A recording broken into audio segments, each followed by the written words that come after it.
Hi. I'm Joshua Simon. I'm Kennedy Sung. I'm Sam Joe, And we are The SG Boys. the new gay podcast from Singapore. Subscribe and find us on Instagram at The SG Boys. All right, welcome to our WAP, our wet ass podcast. Get it? WAP. I got it. I planned like a whole week before saying this. I think it sounded better in your head.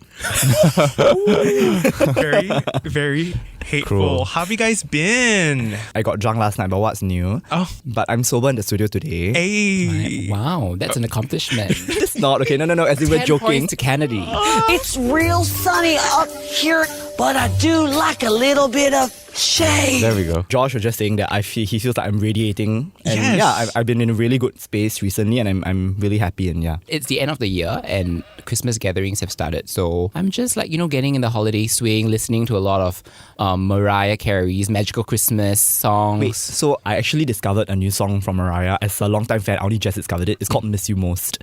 How does it go? It's from the Merry Christmas album. Yeah, it's the lyrics are like and I miss you most this Christmas time, and I can't get you off my mind. It's actually a pretty sad, melancholic song, which is very different from like All I Want for Christmas Is You, extra festive version. Yeah. It's very different from that. It's very reflective, and I think my default mode is contemplative when I'm alone. So it's a very good accompaniment for the end of the year, and I'm glad I discovered this song. She actually has a lot of gems on that album, but All I Want for Christmas Is You just eclipsed everything else. Yeah. Absolutely. So end of the year is like a very pensive period, right? Yes. You tend to start reflecting on your life and everything. So Christmas songs that resonate the most with me are also the sad ones, like Yeah. Blue Christmas. I, for many years, would say I'm not ready for Christmas.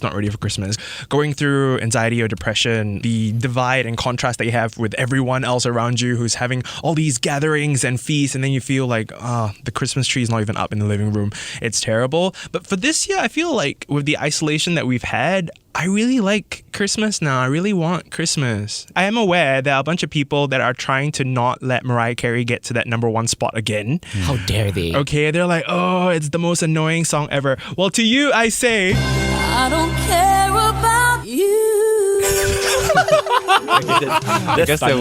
That was so good. So we have a guest today. You might have heard a very deep, sobering, attractive voice today. And let's all welcome Paul. Hey.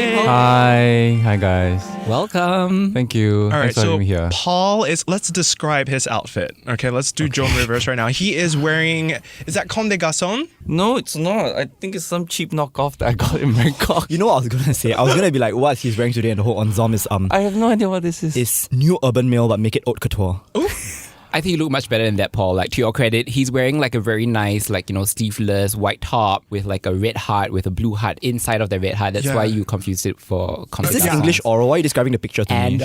and then in the foreground, awesome blue shoes, which I want. Yeah. Very nice. And at the back of his t-shirt, it says, love. All right. Oh, LOVE, which I guess is what we're going to talk about today. We a little are bit. a very different kind of love. Paul on Instagram, he is very proud of the fact that he is in a throuple. I'm not really in the trouble right now, so it's kind of changing. Okay. It's I have two partners that I've been with for 10 and 6 years, but there's a third one. So it's like a transitory phase from a throuple to a quadruple, something like that, Wow. Interesting. So you have Yeah. 4 people, including me. Yes. including you, in a relationship now. Yes. Tell us more about that. How did it come about? Did it start with just you and one other person, or? I mean, to go even further back, I think I've always liked a big family. And I think for 10 years of my life, even before I met James, I've always been in straddling two boys, so to speak. But I've always been open about it, so they always know about each other. It's just that it never worked out. One person will sort of say, no, this is not working for me. And they would just leave, right? That was not until I met James. And James happens to be the kind of person who's very open-minded, who is willing to give things a try. And I think he's also the kind of partner who's really committed and loving. Mm-hmm. If this makes Paul happy, let's see where we can go with this. So 3 years later, after being with James, I met Ian. 6 years later, now I'm with Egan. So I say transitory because Egan has not spent a lot of time with James. James has been in Canada for the past 2 years. Right. They're more or less like strangers to each other Right. at this point. So I'm still waiting to see how this can work out in the future. just to clarify, is there any label that you put to this relationship? There's labels such as polyamorous, polygamous, or open relationship. So is there any label that you put to it, or you're just keeping it open-ended for now? Polyamory, I mean, it best describes it at this point. I'm a bit resistant to the label of polygamy only because of the roots of the word. This could just be me being very pedantic about it because, polygamy means many wives. Polyandry would mean many husbands, but we're not in that kind of relationship, that kind of institutionalized type relationship. So, but I think polyamory is the best at this point. I am just so fascinated by this because the very first time I heard of even like a throuple situation is like 1, 2, 3, not only you and it's like Britney Spears. So you can actually listen to that song and be like, love that I can song. really. And I'm like, I want speaking- one. Also, can I get? Speaking of that song, the lyrics are like 1, 2, 3, Peter, Paul, and Mary. So Paul, you're mentioned in the song. I feel like that song's meant for you. I'm guessing you kind of hinted that it was your idea because you said that, James said, okay, whatever makes Paul happy. Yeah, polyamorous is the best way to describe the relationship that I'm in. But I don't think it completely describes me, as in my attitude towards a relationship, because I think what I am is I'm very experimental in that way, relationship-wise, so not the kinky side. In that I'm very curious about the boundaries of relationship, the extent of love, or the shape of love, the look of love, what it looks like. The idea of love, of time spent with each other, of the commitments that you have are not going to be the same as the ones that you have in a monogamous relationship or an open monogamous relationship or a straight married relationship. And so these things interest me. So there's an intellectual aspect to my approach to a relationship in a sense. Yeah. From the outside, the first thought is, they're in it for the sex. Yeah. Because when they think of three people together, they think, it's a threesome and a relationship must just be an extended version of that. But I think after speaking to you like over coffee and hearing you talk about your partners and the love that you have and the romance that's very much there, I think it's quite fascinating. Yes, a lot of people think that it's about the sex and they're very, very wrong. Because I am not much of a threesome, which is why I say I'm not super experimental when it comes to sex. So I'm not much of a threesome, foursome kind person. Usually when I have sex with them, it's one-on-one. On the very rare chance that the three of us are together or the four of us are together, then, we have a threesome or a foursome. But it's very, very rare. People have asked me questions like, when you guys are together, do you compete to see who comes the fastest or that sort of questions, which is just very strange. I just think it's just projections. So people want to be in the situation for sex. So that's them, not me. Yeah, I told a friend that we're going to have you on, and the first thing was like, I'll never be in a throuple or a threesome because one person is going to get left behind and one person is going to feel neglected. So it's hard to like control. For you, you're saying that it's not that case. No. I mean, sexually, no. That point about someone being left out, I mean, if you extrapolate from a 4-person relationship to a 5 to a 6 to a 7, our time is limited with 24 hours a day. At some point, someone is going to feel left out. So the approach to the relationship has to be a bit different. It also really depends a lot on expectations, what each of us expect of each other, how much time we want to spend with each other, how much time do we need from each other, and being very open about those expectations. I don't think polyamory is for everyone because some people might need a lot of attention. Then that's going to be very difficult because then, attention gets spread too thinly in a multi-person relationship, for instance. Also, we've discussed representation a lot on this podcast, more than just sort of LGBTQ plus representation in the media, but also the templates that we follow when it comes to how we love, how we perceive love. I didn't know about throuples until like really recently. So now I'm sort of like, say if I was dating Paul and Paul says he's also dating this other person and he would prefer to keep us going that we now form a throuple. Like I wonder whether or not I would say, no, this is not for me, or because I don't want to lose you, I'm going to say yes. Yeah. I want to ask you about the unit, whether or not you guys love and operate as a unit, or is it more of you have a love for each of those partners? Do your partners then have that kind of attraction and love for each other across the circle? The romantic aspect is just me and them. Okay. Respectively, right? So between James and Ian, they have a kind of love, but it's not romantic. I mean, they have affection for each other. They talk to each other behind my back. I'm sure they gossip about me as well. Aegon is on very good terms with Ian. They talk to each other very well. So they're also finding their way in this relationship. And like I said, it's all a journey. We're really still in the process of figuring this whole thing out. Yeah. So earlier you mentioned that word competition. I know that was with regard to sex, right? But how about affection-wise? Do you get that misconception from a lot of other people, I guess, looking in on your relationship? Do they think that it's some sort of competition where they are vying for your attention of sorts? Do you get that? It's possible that even in a two-way relationship, your partner doesn't want to spend that much time with you. He might want to spend more time with his hobbies, with his friends, with his families, and those things vie for attention too. So actually, when I ask people like Ian and James, for instance, whether they would consider being polyamorous themselves, that means they find partners on their ends and expand on their ends. The likelihood for them is no, because I'm enough.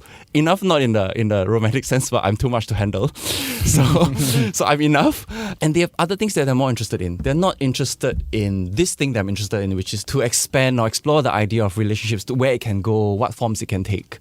Yeah. Okay, so there's no like jealousy or envy or whatever. There might not be jealousy, but I think envy is something that is almost inevitable sometimes. It's inevitable, especially for the new person that comes in. When Ian came in, he would see like what James and I have, and he would feel excluded. When Egan comes in, he sees what Ian and I have. He'll feel like, oh, I'll never be able to participate in the dynamics. Having been with James and Ian for a while, and now that this Egan is coming to the picture, I'm quite aware of these things. So I'm able to preempt, and I'll say, are we making you feel left out? I would say to James, for instance, sometimes Ian can feel left out. This was in the earlier part. Right.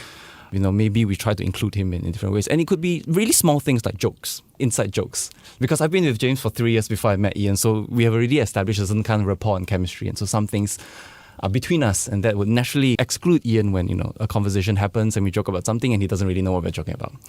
At the same time, I also try to tell Ian that he needs to, if he wants to be part of the relationship, he needs to take an active role. He needs to participate.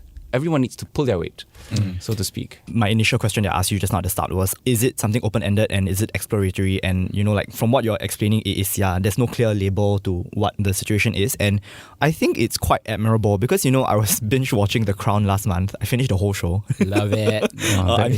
I promise you there's a link. And then I just saw all the broken relationships and the marriages, people following institutions and rules because they have to. It is the ultimate example of that tradition. Prince Charles and Diana, how the relationship failed. And then you see Princess Margaret. Everything is appearances. And because of all the rules imposed on them, you have the courage to keep it open-ended because it's not something that a lot of people can do. I think it takes a lot of courage because marriage and everything is the tried and tested path. It's always easy to see where it's going.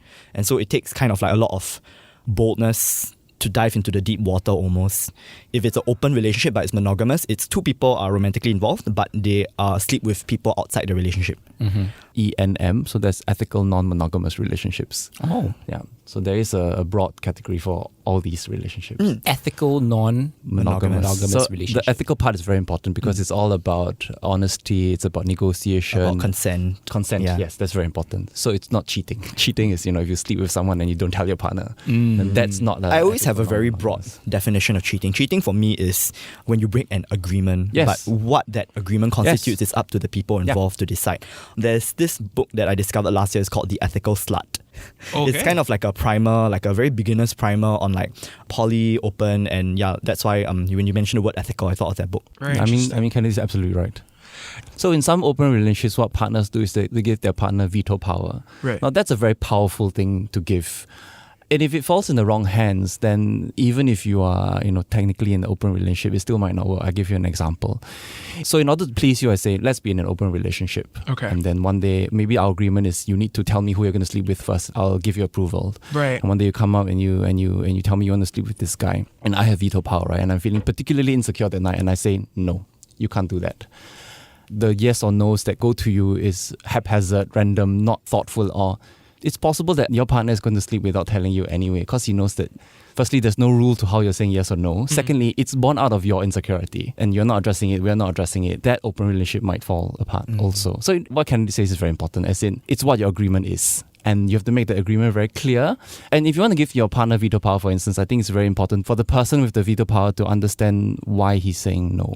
I feel like it is better to have best practices than to have rules per se, because as we all humans, we know that sometimes it's not always easy to control a very inevitable feeling. Like we said, envy is inevitable and stuff like that. It's always a work in progress, and if there's something that needs to be paused and talked about, you always constantly negotiate. Paul actually mentioned about one of his partners being in another country during this period as well, did that sort of break the pattern, I guess? Because, one partner is missing, right? So now it's kind of like the two of you in the same country, and The shape not is the not same there. lah. It's not the same. Yeah. the shape is not the same. James wasn't around, and it could just be me looking for the triangle again. I could have been in a state where I was also thinking, James is not here, which means I can explore the polyamory a bit more. And I did tell James that actually part of why I trying to see if I can work things out with Egan is because I'm curious about where this polyamory can go. Yes, I'm very worried that the balance will be tipped. In polyamorous relationship, we have terms like primary, secondary, tertiary. So there are actually many levels to the relationship. So at this point, I would consider Ian and James to be the primary partners and Egan to be the secondary partner. And I think Egan knows this. Very early on in my relationship with Egan, like half a year in, I said there needs to be a probationary period of like 2 years because James is not here. As in, I need James to come back and then we see how we function as a unit. And if we can function as a unit, I did tell Egan that it's possible that 2 years later, if things don't work out, then he needs to consider if he might be comfortable with being a secondary partner rather than the primary partner. It's difficult for him. It's difficult for anyone coming into a polyamorous relationship. Wow. So yes, I am worried about the balance being tipped. Yeah. A year plus ago, people were like, oh, are you going to have a third? And I said, no, I'm not going to have one for the next 5 years. And then 1 year later, Egan comes into the picture.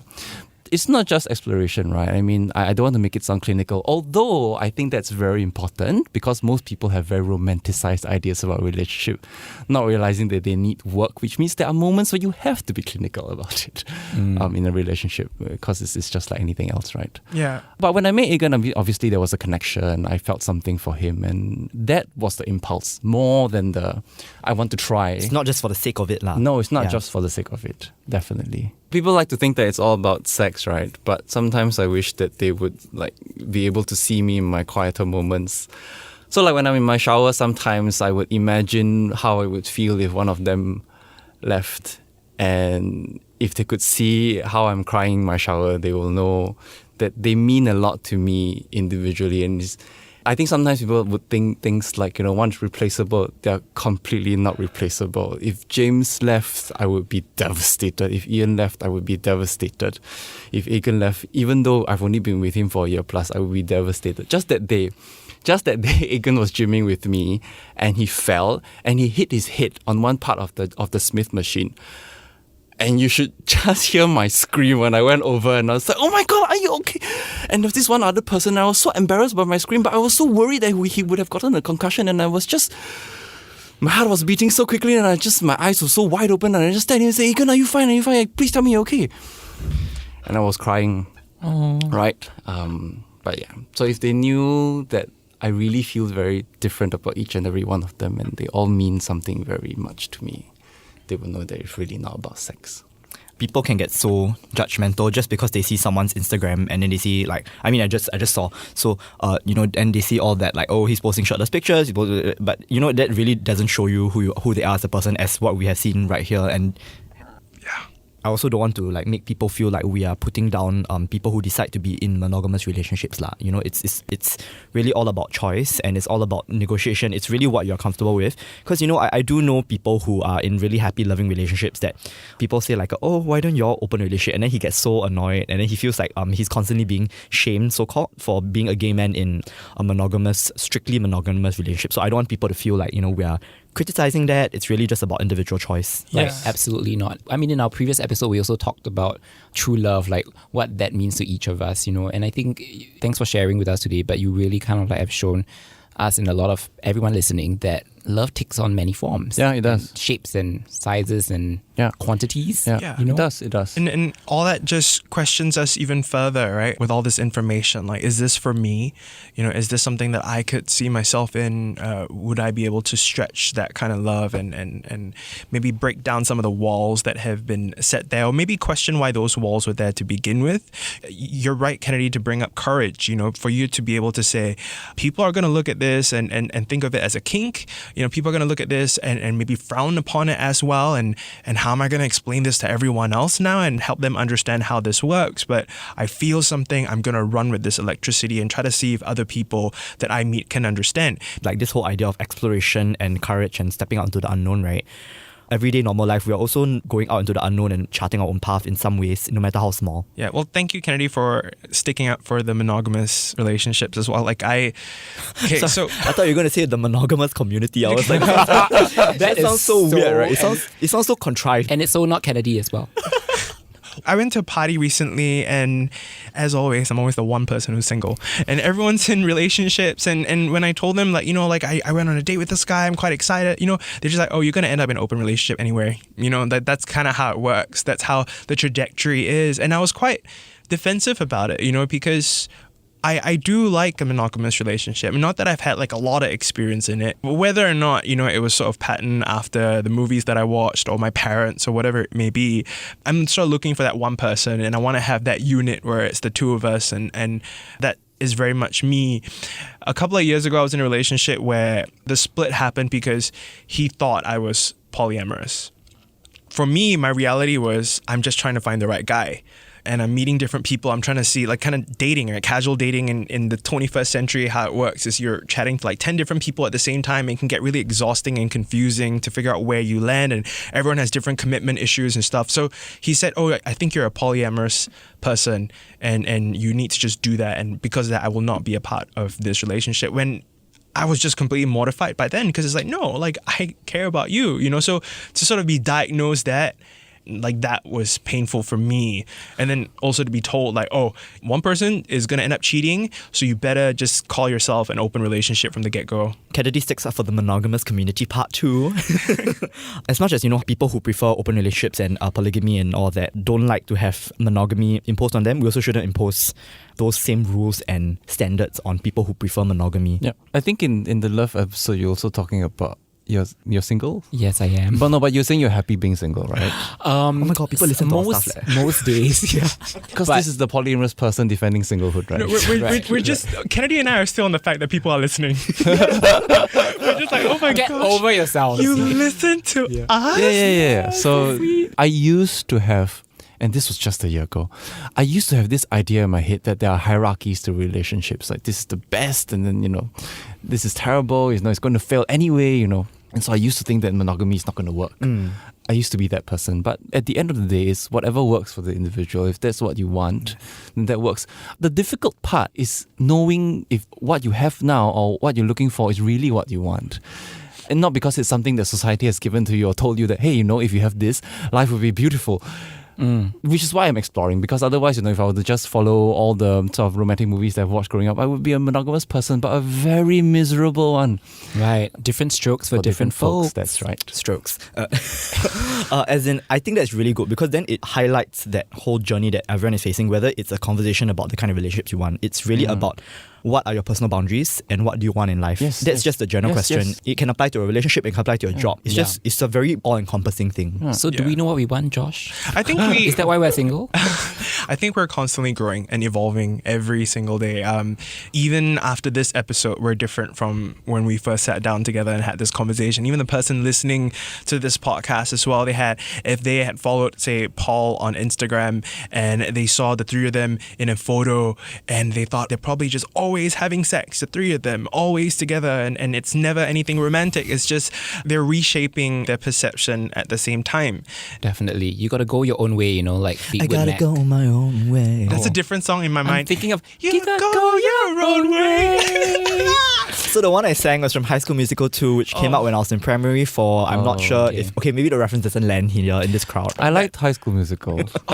Paul, if you have anyone who is interested in dating either Sam Joe or I, or maybe Sam Joe and I can work out an agreement.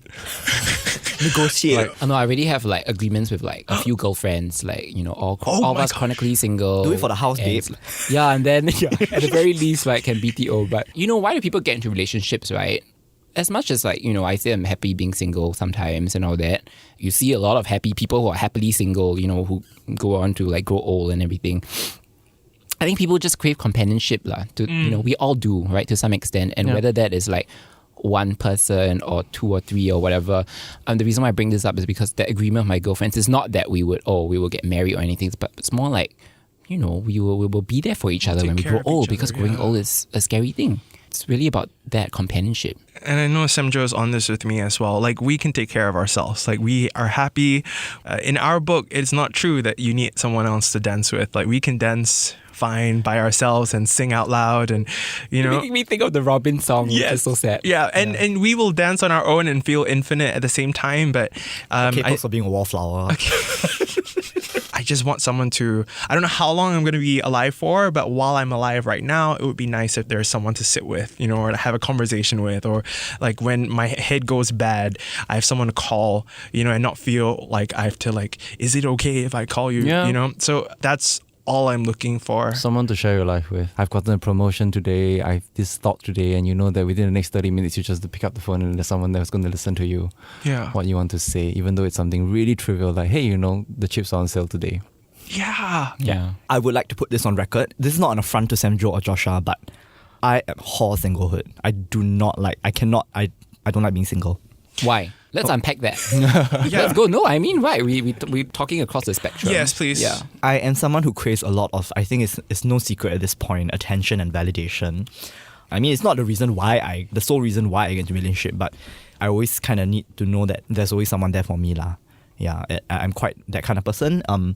It's not so much of he needs to be right here. I just need to know that there's always someone there. Yeah. I think being in a relationship is a privilege. I'm just going to say that. Because I know people who go from one relationship to another. Great. Some people are blessed enough to have their beauty immediately recognized by someone. And if they jump on a Tinder, they're going to get 2,000 matches straight away. And there's always someone there to put your glass slipper on, right?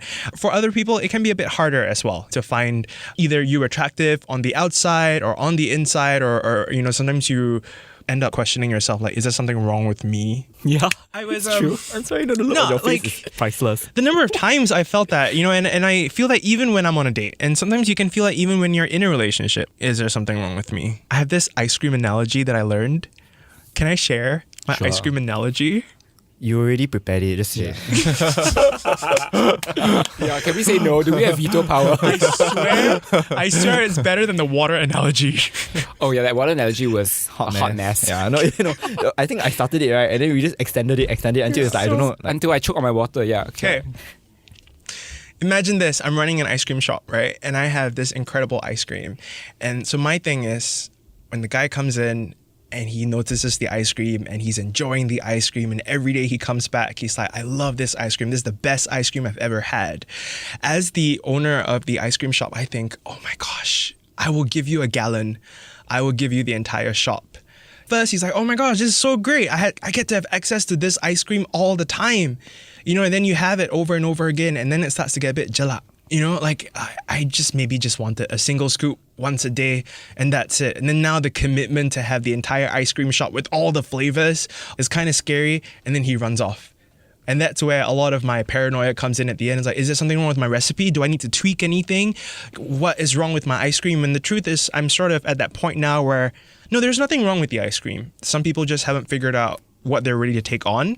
And I'm right now at that space where I'm enjoying eating my own ice cream, and also maybe decorating the store a little bit. So when the right guy comes along, the ice cream is going to be perfect. I really did not like that Blackpink song, Ice Cream. Paul, thank you for being here today. Yeah, no problem. Yeah. We want to ask you some last minute questions just to throw in. Yes. When you go on holiday, right, and you have to check in, okay, so you're in a throuple or a quadruple, does one person have to hide? No lah, I usually just book for 3. It's You too can book for troublesome to hide. So you get like a child's bed. Oh. No, sometimes the king bed is big enough for 3 of us. No. But when you check in, sometimes it's like, how many people are? You trying to sneak in people, is it? No. So I book for 3, and then I will just. If Everyone's the a registered guest lah. Yeah, everyone's a registered guest, and if the king bed is big enough, we'll just sleep on the king bed. California king bed. Yeah, otherwise they will just give us A roll away. away. Yeah. Okay. No, I don't sneak the other one in. It's not nice lah. Yeah. Yeah, why should you have to hide? I hide because I'm poor. I don't want to pay the top person charge.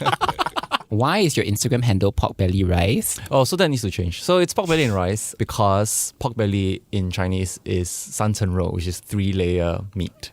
So there are 3 of us. And rice because we're all Chinese. So But wow. yeah, that has to change. But now it's not 三成肉, it's not 四成 whatever that is lah. 五花肉, You know, but it's you can not do? 九成高 九成高.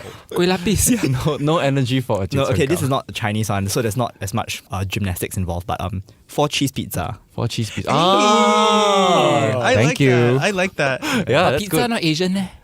Oh, that's true. Never mind, we just put Asian toppings lah. Kind of like Pineapple. lap chong, that kind, yeah, like chives. 4 cheese pizza with lap chong. Exactly. Sounds good actually. I would eat that. Yeah. So, you know, for a lot of gay men, right, we always, every time Chinese New Year is like, oh, are you going to get married soon? Like, do you have any questions regarding like your situation? I think they sort of stopped asking. Oh. They kind of just knew that these are my boys. Like so they go over for Chinese New Year. We actually visit like my extended family together. So they kind of know who they are. And even when for this Chinese New Year earlier, when I brought Egan along, I suppose they're all probably just thinking, there's a new one, I see. Another one. Another one. But they're all very nice to him. They gave him ang pao, spoke to him. They liked him very much. They said, he said the new guy is very nice. He's very sweet. Okay. So your family is supportive. It's so different to them that they don't even know how to process it or like go to their friend and be like, you know, like if you come out as gay, for example, you know, we kind of talked about this and we will do a coming out episode. When you come out as something, it's based on their perception of what you're coming out with. Yeah. You know, so if you say gay, some people think, oh, does this mean that he's going to cross dress? You know, does this mean that he's going to have HIV? Even for Asian parents, it's the first thing they think about.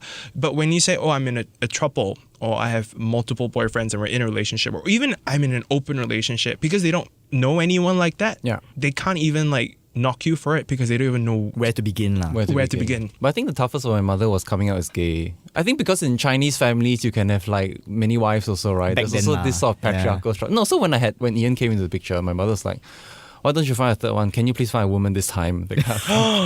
So, no, I mean, she was being funny, right? Yeah. And partially serious. But anyway, mostly funny. But yeah, so she was okay. It was the gay part that was more difficult. We're going to do an episode on coming out. So yeah. That's we would gonna love to be- hear everyone's You would think that stories. that's the first episode, right? Yeah. It's like a first episode thing. We're just going to let you know, like, we've been planning this coming out episode for a while, but Yeah. we're still Sounds like processing and living through some of the things that we're going to talk about. We're excited for it, but at the same time, still quite nervous to do that episode. Maybe in 2021, that'll be the first one to start off. But Because I actually had a second question. Yes, that's right. Oh, Yeah. part B. But part B to the Instagram question, because you're very open about your relationship on Instagram and all that, right? And I know from your stories also you received quite a few DMs, like, you know, people asking you about what are some of the more memorable messages you received. Does anyone think that they can sort of infiltrate your relationship just because you're adding partners? They're going to think, oh, actually, you know what? Maybe I'll be the lucky guy who's going to join the club. Yeah, some of them do that. Like, you know, can I be the... But, like, you know, you don't really know what their motivation is. So Yeah. I just go, oh, I'm very flattered. But that's it. And just like smiley and that's it. Ah, yes. So one of the ones that I really like a lot is that I think he was comparing it to a serial monogamist. He was saying people go through life having many loves, you know, one after the other. Why not have all of them at once in your life rather than cycling them? And I thought that was very powerful. Wow. That's very Yeah. powerful because, you Yeah. know, recently I've been reading up a lot about the philosophy of hedonism, and not in a negative sense. It's really about pleasure in life and stuff like that. So I've been trying to like open up my mind more with regards to that. But once again, that's of course, you know, if it's powerful to you, then it's for you. You Yeah, know? yeah. But if it's not for you, like for me, I don't think you'll ever not love someone that you were in a relationship with. Yeah, you know, that's for me, true. I'll always have like a certain love that I'll have for this particular person. Yeah. Maybe it's just in a box Yeah. and like swept under the rug. For someone who wants to be in a monogamous relationship, I think there's an emphasis for choosing to be there and choosing to still be here for sure. me. So that to me is powerful. Yeah. I'm glad to hear that the most memorable messages for you are like positive, because like mine is like someone told me I'm going to get HIV and die. Oh, no. Okay, episode end. No, I'm kidding. Wow. That sucks. Yeah. Never do that. But have you received negative messages? Surprisingly, not really. Kennedy just whipped out his phone. It's just weird.